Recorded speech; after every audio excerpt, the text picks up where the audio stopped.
একটি ঘটনা না ঘটতেই আরেকটি ঘটনা। আমাদের জামালপুর জেলার মাদারগঞ্জ থানার একটি যুবককে সেই রাশিয়ায় নিয়ে গিয়ে যুদ্ধে নামিয়ে দিয়ে তার মৃত্যুবরণ করলো। আসলেই আমাদের দুনিয়াটা কোথায় আছে?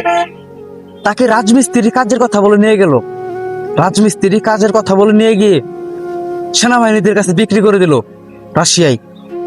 এটা আমার কথা না, একটা ভিডিও দিচ্ছি, একটু দেখেন।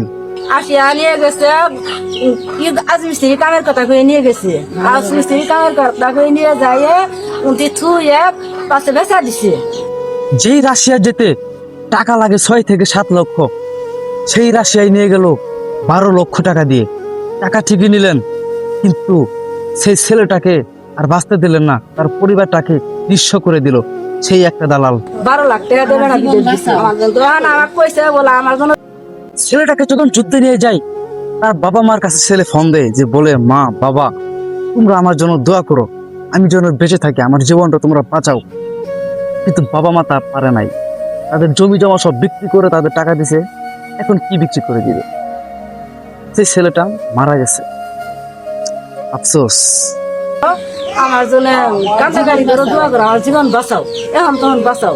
এখন জীবন বাঁচাও আর পাইলাম না, এখন আলোকের কাছে কিছুই চাই না, আমার পোলা চাই।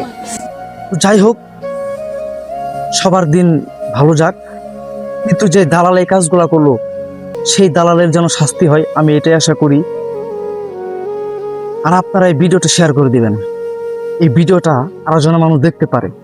আরো কিছু মানুষ দেখলে তারা সতর্ক হবে। ভাই, জীবনে যাই করেন তবু রাশিয়া যায় না। রাশিয়া খুব ভয়ানক অবস্থা বর্তমানে। ধন্যবাদ।